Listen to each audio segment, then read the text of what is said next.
Muito bem, estamos de volta e já sem mais delongas, Júnior Brasil quer contar a história da vida dele aqui, mas vamos falar do Cruzeiro que visitou o Coritiba ontem, perdeu 2-1, mas continua com uma liderança tranquila. O problema é que tem parte da torcida aí que está chateada com o jeito que o time está jogando. Vamos ver como foi o jogo aí. Júnior Brasil, Cadu Doné e Edmar Oliveira.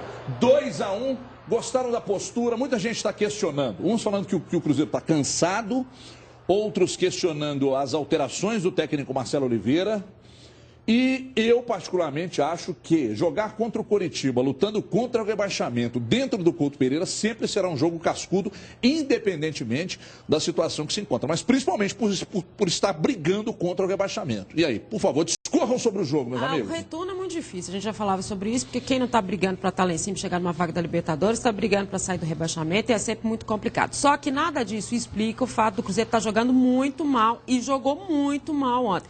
Acho que os jogadores que teriam que fazer a diferença não estão fazendo. O caso do Everton Ribeiro, em todas as derrotas do Cruzeiro, ele foi muito mal, como foi muito mal ontem. A questão das substituições são histórias e sensações que o próprio treinador tem. A entrada do Luan eu achei que foi meio que invenção. Mas, de qualquer forma, o Cruzeiro caiu de rendimento. Caiu de rendimento, como também se tornou irregular. O que não se esperava dele, porque você já tem o Botafogo, o Grêmio, o Atlético Paranaense numa irregularidade. Mas o Cruzeiro alcançou essa irregularidade também. Então a torcida está corretíssima, porque o Cruzeiro jogou e jogou muito mal. Júnior Brasil, Zilzio. Eu estou aqui ouvindo Edmar atentamente. Um abraço a todos. Primeiro tempo do Cruzeiro muito ruim, segundo tempo o Cruzeiro melhorou. Para mim, alguns jogadores estão devendo, o William está devendo, o Egídio muito mal. O Borges, a gente tem criticado. Ele fez o gol, mas assim, a não movimentação do Borges é um problema, deixa o time muito lento. O Cruzeiro muito previsível. O Cruzeiro não consegue, nessas 4 últimas partidas, 2 tempos. Está se atendo apenas, Edmar Oliveira, a um tempo. E isso é muito ruim. A gente espera mais do Cruzeiro. Essa conversa de jogadores cansados, todos estão. Todos. Mas, para mim, o Luan foi uma invenção ali no momento que, para mim, não era o jogador. Então, o técnico Marcelo Oliveira errou na sua avaliação. Luan, para mim, não era o cara. Porque você também acho que errou. Vencer, você já tinha outros jogadores que ele já havia experimentado em outras oportunidades. E tentado dar uma sequência para eles. Naquele momento, e o Luan, eu acho que pode ser muito útil e importante ao Cruzeiro, não era a hora dele entrar. Ali, né? Não ali naquele momento, você precisando de obter um resultado e até com um placar que foi se transformando em adverso. Então, o Cruzeiro do primeiro tempo muito ruim, é um Cruzeiro previsível, um Cruzeiro que está vacilante em alguns momentos, todo mérito ao Curitiba, por isso que você falou, o desespero, mas para mim não justifica, porque esse era um jogo que era para matar. E claro, tem erro de arbitragem? Tem. Para mim não foi pênalti no William, o lance com o Dedé é um lance muito polêmico e houve um outro pênalti para o Cruzeiro, no meu modo de entender, e que aí não foi marcado. Cadu Doné, avaliando então essa situação do Cruzeiro, mais uma derrota, só que tem um detalhe, em 12 pontos o Cruzeiro somou 3, mas o Grêmio não tirou uma grande vantagem dessa diferença, tirou apenas 1 ponto praticamente dessa diferença. Já é hora de acender a luz de alerta, Cadu, ou ainda o Cruzeiro navega em águas límpidas, tranquilas. E aí, Cadu? Boa tarde, Everton. Boa tarde a todos. Na verdade, são coisas diferentes. O Cruzeiro conquistou esses 3 pontos nos últimos 12 possíveis e, na realidade, mesmo nesses 3 pontos que conquistou, não jogou tão bem assim. Então, a gente tem que avaliar a queda de rendimento do Cruzeiro nos últimos 4 jogos. E essa questão do campeonato é separada porque as circunstâncias levaram o Cruzeiro a continuar tranquilo. Eu acho que, em termos de título, de tabela, o Cruzeiro continua soberano. Então, esse é um ponto. Agora, isso não impede que a gente tenha que avaliar a queda do time. Ontem, particularmente, acho que o primeiro tempo foi muito chato, o jogo foi muito devagar, disputado em marcha lenta, poucas chances de gol, muito cadenciado, e o Cruzeiro, mesmo não fazendo uma grande partida, foi melhor que o Curitiba, porque chance ninguém criou, chutar gol ninguém chutou, mas o Cruzeiro pelo menos teve ali 70% de bola, foi cozinhando o jogo, foi tocando a bola ali no campo de ataque, só não conseguiu ser efetivo, não conseguiu entrar na defesa do Curitiba, não conseguiu dar o passe decisivo para entrar ali na defesa do Coxa. Já no segundo tempo o jogo foi diferente, os dois times atacaram mais, o jogo ficou mais aberto, mais lá e cá, o Cruzeiro teve suas chances, o Curitiba também, foi até equilibrado, e o Coxa acabou sendo mais eficiente. E o Júnior... Eu discordo de você com relação ao que você disse no primeiro tempo, que eu acho que o Cruzeiro não fez por merecer uma vitória, apesar de não ter feito, ter sido o resultado ali no empate, mas para mim o Cruzeiro não mereceu o empate, porque ficou devendo muitos erros e os erros prevaleceram. No primeiro tempo você também achou que não rendeu? O Cruzeiro não rendeu. O nível de exigência da gente muito. talvez esteja alto demais para uma equipe, acho que a gente tem que ter esse nível de exigência pelo que o Cruzeiro apresentou em termos de brasileiro, principalmente no turno do campeonato, e que deu a ele essa gordura. Então não acho que em nenhum momento o Cruzeiro... E o fato de ter a posse de bola, como o Cadu falou, 70%, não significa que você acertou, que você foi melhor. Porque você pode ter tido a posse de bola e não ter tido a finalização, jogo, não ter tido a referência do grande jogo. E acho que isso é que está devendo. Quando a gente eu não falei cobra... nada disso. Não, dá falei 70% que mereceu de posse de bola, ganhar. você falou. Não, isso eu falei, mas não falei e que ele foi melhor ganhar. que o Coritiba. E aí eu não concordo. Acho que o Cruzeiro Coritiba foi mal no primeiro tempo. Foi mal, mas o Curitiba também. Mas o jogo foi ali. O jogo foi pior no primeiro tempo.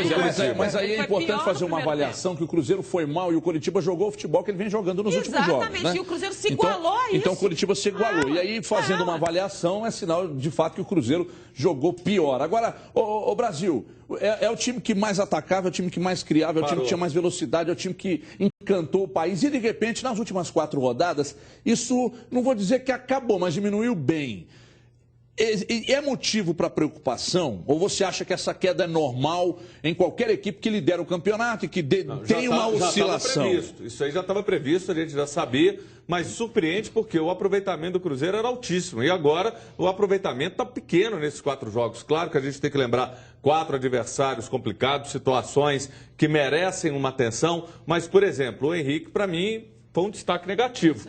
Pela bola que ele tem, pelo potencial que ele tem, a falta de ritmo. O Lucas acabou fazendo falta. E aquilo que era a virtude, a qualidade, o que o Cruzeiro tinha de melhor, hoje ele não tem, que são jogadores de frente. Aí você pega o próprio Everton, tá devendo, o William, o Goulart, o Borges, então nem se fala. Então aqueles caras que tinham a movimentação, a troca de posições, a velocidade, não estão conseguindo repetir isso. E olha, foi com o Ganso, foi com o Tardelli e agora com o Carlinhos. Como que o Cruzeiro deixa esses jogadores jogarem livre da forma como ele deixou? Esse tipo de marcação, fazer com que o Carlinhos seja o melhor jogador em campo do lado do Curitiba, um jogador que tem os limites que ele tem, dentro da força que o Cruzeiro tem defensiva e da forma como ele trabalha isso tudo. Então eu acho que essas situações são para repensar. É para desespero? Não é para desespero. E a cobrança é de quem sabe que o Cruzeiro pode dar muito mais. E olha, descanso, essas coisas, não é nada disso. Cansaço não existe nessa época. Calma, Paquito, você está com velocidade na câmera e está mais que o carro que você vai adquirir lá na Chevrolet Brasil. Você que tem mais de 18 anos pode comprar o seu carro zerinho a partir de R$ 383 mensais. É isso mesmo, compre agora mesmo seu Chevrolet novinho com a Brasil. Ligando para 3003-4443, agende uma visita, porque se tem um carro usado, você pode usá-lo como lance também. Olha só, a Brasil é pé quente, hein? Fiquei sabendo que tem muita gente aí sendo contemplado com lance baixo pelo sorteio 3003-4443. E quem ligar agora e comprar um consórcio vai concorrer a prêmios de R$25 mil toda semana. Imagina você aí, carro novo, 25 mil na mão, para gastar como quiser, você não vai perder, vai, não é isso, Érica? É verdade, Everton. Ligue 3003-4443. Mas liga agora, hein? 3003-4443 e agende essa visita. Temos filial em Governador Valadares, então não perca as condições especiais para você. Ligue agora 3003-4443, seu Chevrolet zerinho, por menos de R$13 por dia, só na Brasil. Olha a promoção aí. Os 10 primeiros que comprarem o consórcio hoje irão receber a camisa do seu time no coração, mas só para os 10 primeiros. 3003-4443. Tem muita gente aí que nem imaginava que um dia iria conquistar o seu carro próprio. E graças a Brasil, grande São Marcos, hein? Grande São Marquinhos, eles conseguiram. Conquiste o seu carro zero agora, a partir de R$383 mensais. Ligue e agende uma visita agora. 3003-4443. É Chevrolet, é Brasil, Zil. Daqui a pouco a Érica volta e daqui a pouco também a gente fala mais sobre o Cruzeiro. Porque agora a gente fala do Galo. Recheado de reservas, o Galo surpreendeu, jogou bem, né? Venceu o Flamengo com um golaço do Lucas Cândido. E a gente vê agora como é que foi esse jogo ontem no outro. Roda aí. Nunca foi tão difícil escalar o Atlético, time com 14 desfalques. Sei que vai ter o Jô no ataque, o Vitor, Leonardo Silva, no meio de campo, não sei quem vai ser direito não, mas... Galo é Galo. Era um Galo cheio de novidades. Carlos César, Gemerson, Lucas Cândido, Neto Berola. E foi com camisa 25 que surgiram as principais chances do Atlético no primeiro tempo. Jogada individual de Berola e boa defesa de Felipe. Cruzamento dele, cabeceio com perigo de Rosinei.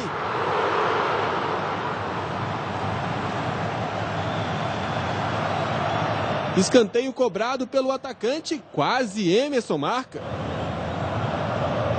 Falta cobrada por Berola, que desvia na barreira, quase gol.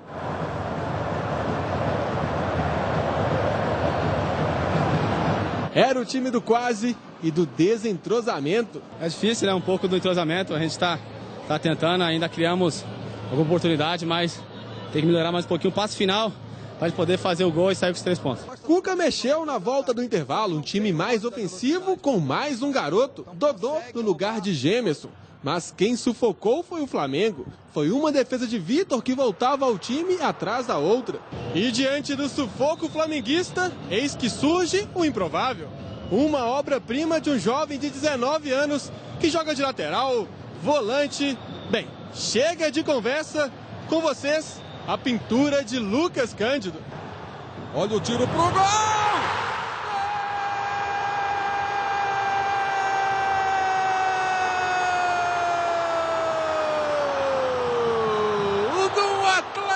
Com golaço! Quando você chutou a bola, tinha dimensão que seria um chute no ângulo? Não, eu chutei para acertar o gol. Graças a Deus, Deus abençoou ali para ela fazer a curva. Depois do golaço, mais garotos entraram. Leleu, Alex. O jogo ficou lá e cá, mas não teve jeito. Ficou no 1-0 mesmo. Um gol, uma pintura.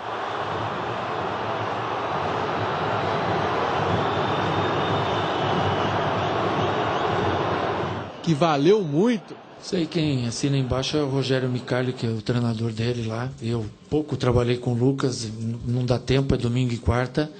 Então essa base do Atlético foi quem trabalhou bem ele, o treinador da base do Atlético foi quem trabalhou. E ele tem uma característica nata que é o arremate de fora da área. Ele após os treinos trabalha bem isso e pegou um pombo sem asa, como fala, né? Foi na gaveta, um golaço. Não só pelo gol, mas também pelo que vinha jogando o Lucas Cândido. Jogou demais ontem. E outra coisa, nós transmitimos aqui ano passado os jogos do Atlético na Copa do Brasil Sub-20, né, Di? A gente transmitiu pela extinta Rádio Esportes aqui. E todo jogo era unanimidade entre a equipe da Esportes FM. Melhor em campo, Lucas Cândido. Melhor em campo, Lucas Cândido. Então não é de hoje que esse cara já vem jogando o fino da bola. Seu pai é policial, Dimar? É. Você está usando a jaqueta dele? Não. Porque eu vou te contar. Senhora, o Lucas Cândido ontem jogou demais. Aqui, ó, foi o melhor. James, né? Foi o melhor. Foi o grande ladrão de bola do jogo. Todas que o cara tocavam para o cidadão, que lançavam nas costas, ele ia lá e tomava. O melhor ladrão de bola, o maior ladrão de bola. Acertou os passes, né? Todos a bola caía. Com uma rara habilidade, até porque ele passou pelo futsal, então por isso ele é habilidoso, e uma força física invejável, mais ou menos como a minha, né, Dimar? Além de tudo isso, com uma maturidade, que aí é bacana de você ver o menino da base entrar com essa personalidade, que ele já tinha mostrado quando ele entrou no jogo contra o Corinthians, mas no jogo que exigia tanto, porque a dificuldade do Atlético era muito grande, tem 14 titulares, você imagina o que é para um menino estar entrando nessa circunstância, e mais do que isso, mudando de função ao longo da partida. Isso, para quem não tem um entrosamento com um time que nunca treinou junto, né? Treinou se preparando para esse jogo, você trocar de função como ele fez foi fantástico. E aí são méritos do Cuca. Quando o Cuca diz assim, eu não trabalho muito com o Lucas Silva, ele há 2 ou 3 jogos, ele já tinha dito que vem trabalhando o Lucas Silva para aquela condição ali da ala esquerda, que é uma posição onde o Atlético tem problema e pode ter mais problema em termos de mundial se não conseguir inscrever o Emerson. Então, essa tentativa dele por ali, o Lucas começou pelo meio, depois foi para a ala, e aí é que ele realmente mostrou que ele está sendo muito bem preparado. E o Cuca continua mostrando as alternativas do Atlético, que só pode acontecer com um treinador que conhece tanto a equipe. Ô, Cadu, Lucas Cândido, não só o gol, mas acima de tudo, o futebol dele ontem te surpreendeu? Não, mas ele foi muito bem, ele, assim, embora não surpreenda, é preciso que o jogador mostre aquilo que a gente espera, que ele prove a qualidade que mostrou na base, que muitas vezes não acontece. Não é o caso do Lucas Cândido, quando ele fez o gol, a primeira coisa que veio à cabeça é que ele merecia o gol. Acho que o termo é esse, ele já vinha jogando muito bem, então aquilo foi para selar a qualidade da atuação dele. Esse gol me lembrou um pouco o gol do Lucas Silva contra o Vasco. Também uma roubada de bola ali, rapidamente, um chute cruzado muito bonito, foi um dos mais bonitos do campeonato. E outro jogador que eu queria destacar, de Mário já falou um pouco dele, é o Emerson. O que esse cara vem jogando, como ele vem se provando, uma grande contratação de primeira linha. Para mim, o Emerson está pedindo passagem no time titular. Eu já falei isso outras vezes, quero repetir. Quero ver esse jogador na lateral esquerda, jogando ali, fazendo o papel de zagueiro pela lateral, com o time completo, com Hever, com Léo Silva, Marcos Rocha, a defesa completinha, para ver como ele vai render. Porque acho que ele vai muito bem e não sai mais do time. Júnior Brasil, a pergunta é... Olhando nos meus olhos. Hever ou Emerson? Já falei, você está sendo repetitivo. Não tem problema, é audiência rotativa. Hever. É audiência rotativa. Hever. Você falou aonde? Você falou aonde? Você falou aonde? Você falou na rádio que você trabalha, que é Tatiaia? Aqui você não falou, não. Toma fosfosol, é bom pra memória. Audiência rotativa. Você não lembra o que você me Emerson ou Léo pergunta. Silva? E não é gritando Emerson, que Léo você Silva. vai impor sua Quanto opinião. Júnior Brasil? Não, aqui, peraí. De Mara Oliveira, Emerson ou Hever? Os dois. Como é que é? Os dois. Peraí. Os dois. Não, agora é sonho. Agora é sonho. Eu respondo, né? Você responde então, pra ele. Eu respondo pra você. Os dois. Ouvir também, não? Os dois. E acho que esse é o esquema que o Cuca vai adotar. O Hever volta, forma a dupla ali com o Léo e o Emerson faz a ala esquerda. Abre o Júnior Brasil pra mim, por favor. Júnior Brasil, agora isso, mas ele não ouviu, não, porque ele não escuta o que eu falo. Vou poder falar, né? Por favor. Aleluia. Você. Ô, Jumeci, obrigado por você ter falado aqui no ponto e ter autorizado, já que ele não deixava. Quero dizer o seguinte, Lucas Cândido, para quem acompanha na base, vocês acompanham, a gente já sabia desse potencial dele, não só em função do ano passado, nos jogos na Copa do Brasil. É um menino muito falado, um menino de muita qualidade. Para mim, mostra, inclusive, que tem condição de fazer essa função na lateral pela passada larga. Me lembra muito o Léo Silva, até fisicamente. E um jogador parece irmão mais novo. Eu até falei, isso é um jogador muito tático, precisa ter a consciência que o Cuca dá um puxão de orelha nele, um puxão oportuno. Porque depois quis brincar e tal, a gente tem que ter a concentração durante os 90 minutos. Foi um jogador muito importante, um jogo de variação tática, começou com 3 zagueiros, Carlos César na direita e o próprio Lucas na esquerda, mudou, o time ficou com 2 zagueiros, e aí o Gemerson na lateral direita, o próprio Lucas na esquerda e o Carlos César. Onde estava a bola, ele não estava, onde ele tinha que estar, ele não estava, corria errado, totalmente perdido, mas, nossa, dessa vez ele bateu o recorde. Muito mal, e o Cuca quis o quê? Colocar alguém para criar, alguém para dar aquela criação que o time não conseguia, não tinha um homem de armação. E por isso que a bola não chegava para o jogo, né? Todo mundo criticou a situação. Para mim, o Atlético melhor no primeiro tempo, no segundo, o Flamengo teve até mais chances. Mas, para mim, eu acho que a vitória foi justa, porque o Atlético continuou saindo para o jogo. Mesmo o Flamengo tendo mais chances no segundo tempo, o Atlético não foi omisso, foi um Atlético que foi para frente, e a gente tem que lembrar, a quantidade de meninos, 5 meninos, lembrar o Dodô também, que entrou bem, o Dodô, o Alex, difícil, passaram nesse jogo. Júnior Brasil. Não, você não vai gritar de novo e não lembrar o que você fez. Pelo amor de Deus. Ô, Cris, dá fosfosol pra esse rapaz, que ele não lembra o que ele fez hoje. Que disse ontem. Não, fosfosol pra memória. Isso é antigo, filho. Não existe mais. Aqui. Fosfosol, aí esqueci o quê? Brasil. Hein? Como é que você chama mesmo? 352 ou segue no 4231? Olha, na verdade foi um 763. Dividido por 2, que dá raiz de 5. E esse foi o esquema. Olha aqui, aliás, o técnico Cuca falou sobre a seriedade e o Bayern de Munique também. Acompanhe aí. Nós só vamos chegar bem lá em dezembro, jogando jogo a jogo aqui, se entregando ao máximo, pensando naquele dia 18 e 21, naqueles dias. Então a gente tem que jogar bem, com seriedade, jogo a jogo. Lá no Paraná a gente jogou muito bem. E hoje aqui, dentro do possível, jogamos bem também e vencemos. O Cuca, você falou que esse resto de campeonato é uma preparação, né? Mas você acha que os times brasileiros eles estão à altura de ser uma preparação para o Bayern? Mas nós não temos como ir lá jogar o campeonato alemão com eles. O nosso jogo é aqui, nós temos que fazer esses jogos aqui, porque eu vou falar para você uma coisa. Ponha um time da Alemanha a jogar com qualquer time grande brasileiro aqui, vê se não dá ali. E nós vamos ganhar a maioria dos jogos. Eles têm bons times. Quantos? 4, Cuca. estão na cabeça, o resto é tudo japonês. Primeiro você, Cadu. Primeiro você. Porque essa ala aqui eu converso depois, mais tarde. Não, ele tem razão. Hoje, né? Deve até ter feito alguma coisa ontem. Cadu Doné, a palavra é sua. Corta o Brasil aí pra mim, por favor. Corta o Brasil. É um cenário... respeito. Obrigado, Datena. É um cenário comum no futebol mundial. Na Europa, nos grandes centros, Alemanha, Itália, Inglaterra e Espanha, eles têm poucos times muito bons, que são os melhores do mundo, e alguns times medianos, ali, tipo um Sevilha, um Espanhol, essas coisas assim, e a maioria é inferior aos times daqui. Então, quando a gente fala que o futebol europeu é superior, a gente está restrito ali a uma espécie de G8 do futebol da Europa. Pega 2 aqui, 3 ali, 4 ali, e forma times que são seleções mundiais. Os times que têm o dinheiro para contratar os grandes jogadores do mundo, mas fora isso, os campeonatos não são tão melhores assim do que o brasileiro. Na verdade, são até inferiores no resto. Né? Se a gente fizer um jogo Osasuna contra Vitória ou Osasuna contra os times grandes aqui, nem se fala. Dá jogo e provavelmente o time brasileiro vai ganhar. O negócio é que Bayern, Barcelona e Real Madrid têm dinheiro para fazerem seleções mundiais. Né? Até o Chelsea, isso aí. Aí você vem com o Champions, Copa da UEFA, muda esse contexto de campeonato. Mas é complicado, é difícil. E claro que a análise não tem que ser que tipo de campeonato nós disputaríamos se tivéssemos com ele. Tem que ser que jogo vai ser que o Atlético vai disputar no Mundial.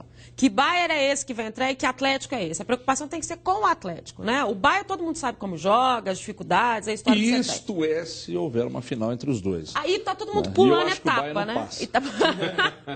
Não, aqui tem um detalhe, viu? Acontece isso, né? A gente Pode, pegar futebol. o Bayern, trazer ele aqui para disputar um brasileiro, é uma situação diferenciada. Vai arrebentar no Twitter agora. Mas eles sabem que você não é para ser levado a sério, né? Você é um brincalhão. Nada que eu falo. Entendeu? Agora, Nada. você pega o Bayern, traz ele aqui hoje, coloca ele no futebol brasileiro para disputar um campeonato, é uma coisa. Agora, pega esse time e lida como se ele fosse um time brasileiro, estaria sobrando. A diferença é enorme, não só em função do que o Cadu falou, pela questão econômica, pela questão do investimento, a estrutura que existe lá. Eu entendo o que o Cuca quer dizer, mas é surreal você pegar um time, vem cá, você fica aqui um ano e volta. Claro, qualquer time que você colocar... forma de jogar até o futebol brasileiro. Você pegar um time e colocar lá na África, para jogar lá com o Orlando Pirates, que de repente vai estar brigando aí, vai dar alguma coisa de problema. Mas pega a diferença do time. A realidade do futebol brasileiro é diferente até entre nós, nas várias edições do brasileiro. Né? Você pega o jogo do Paysandu e Avaí, que foi aquele escândalo de novo, invasão de campo, o Avaí não pôde terminar o jogo, aquela confusão toda. Aí o que está acontecendo com a gente? A gente está com os estádios Arena, né, que dão essa tranquilidade, essa mobilidade para o torcedor, tudo certo, não acontece nada de errado, às vezes acontece também. E você tem uma realidade de futebol brasileiro que não é essa. Você tem o Paysandu tendo N problemas no estádio que não dá condição nenhuma e vários outros no Brasil. Então, até a realidade do futebol brasileiro difere. Você que dirá na Europa. Né? Ulisses Costa, eu conversei com ele pelo telefone no sábado à noite, e ele me disse assim... mas vocês vão ver o pau que vocês vão tomar, vocês que ele está dizendo o Galo, né? Do Bayern e tal. Eu falei, isto é se o Bayern for para a final. Para início de conversa. E segundo, você acha mesmo que se o Atlético perder para o Bayern lá, vai ter atleticano se enforcando? O atleticano está na boa, porque sabe que é um baita adversário. O problema foi o Santos e a torcida do Santos que acreditou, mas piamente que o Santos tinha bola para ganhar. Exatamente, que tinha bola para ganhar e aí perdeu do jeito que perdeu. Agora, o Atlético, eu não vejo, pelo menos entre os jogadores, né? Eu não vejo nenhum tipo de oba-oba. Não, porque os caras estão falando num primeiro jogo e se a gente passar, a gente vai com muita humildade para enfrentar o Bayern e tal. Agora, a gente tem que entender também que para eles lá o Mundial não... Os caras, não estou dizendo que isso vai diminuir o futebol do Bayern, mas para eles lá o Mundial não tem aquela pegada que tem para a gente aqui. E isso responde muito bem, né, ao título do Corinthians, né, do Internacional, aos títulos do São Paulo. Superação em um jogo dá sim. Contra o Bayern, contra o Ibis. Como é que é o mexicano lá que fugiu da minha cabeça? Monterrey, inclusive, 13º colocado no campeonato mexicano e uma draga desgraçada. Mas você vai desprezar um time desse? Não, e outra, você a situação do Atlético até pouco tempo estava no brasileiro. Exatamente, então não dá pra gente avaliar. Tem bons jogadores do Monterrey. Olha aqui, deixa eu falar, preste muita atenção aí. Você que está em casa, acorda todo quebrado como o Júnior Brasil, sofre com dores nas costas, tem hérnia de disco, como a Dimara tem. Você precisa conhecer o colchão oriental J2000, né, Ricardão? É isso mesmo, Everton. Somente o colchão oriental J2000 pode te aliviar todas as dores de coluna e muito mais. Aqui. Traz aqui. Chega pra cá. Isso aqui é a coluna do Júnior Brasil aqui, ó. Tá com bico de papagaio aqui, ó. Entendeu? Só vai corrigir se dormir no colchãozinho J2000. Ricardo, você trouxe aqui, agora falando sério, essa mini coluna aqui. E, naturalmente, tem explicação sobre o colchão oriental J2000. No que ele vai funcionar e como ele vai funcionar. É isso mesmo, Everton. Olha só, um colchão de má qualidade pode causar problemas sérios, porque ele desvia o eixo da coluna, empurra o disco para fora e causa inflamação. Isso aqui, na verdade, é uma hérnia de disco. Não é bico de papagaio, né? Não. O colchão oriental J2000, além de ser construído em camadas que alinham a sua coluna, ele também tem pastilhas de infravermelho longo, que é um anti-inflamatório natural. Inclusive, a gente tem até um depoimento de uma cliente do colchão oriental J2000. Meu nome é Maria da Conceição. Eu tenho 66 anos, sou bem de saúde. Eu uso o colchão há 4 meses. É bom demais. A minha sugestão para as pessoas que queiram adquirir um colchão desse, compra sim, porque é bom. É um imã, puxa a gente mesmo para cima da cama. É bom demais. Você vê que tá todo mundo feliz, né, Ricardão? É isso mesmo. Tá aí, ó. Faça como a senhora Maria da Conceição, adquira já o seu colchão. O Júnior Brasil também adquiriu. E a promoção, Ricardo? Tem promoção, Ricardo? Tem promoção. É para bombar? É para bombar. As 30 primeiras pessoas que ligarem agora para 0800 038 2000 e adquirirem o colchão oriental J2000 vão ganhar na compra do colchão a cama, a box e um edredom. Você está ligando direto para a fábrica. 0800 038 2000. Aqui, ó, olha o bico de papagaio aqui, ó. Tô falando, ó. Júnior Brasil, essa coluna aqui é uma réplica. Mostra aqui, Paquito. Aqui o biquinho do papagaio aqui, ó. Tá aqui do lado de cá? Olha aqui, ó. Essa é do Júnior Brasil. Então dorme nesse colchão ruim aí, né, Brasil? Agora vai ter que comprar o J2000. 0800 038 2000. A gente vai para um rápido intervalo. Fique por aí, cara. Não sai daqui não, que você vai ver comigo aqui, na volta, o que disse o técnico Marcelo Oliveira após a derrota do Cruzeiro ontem. Fala aí, Marcelo. Hoje faltam 8 rodadas, nós temos 9 pontos.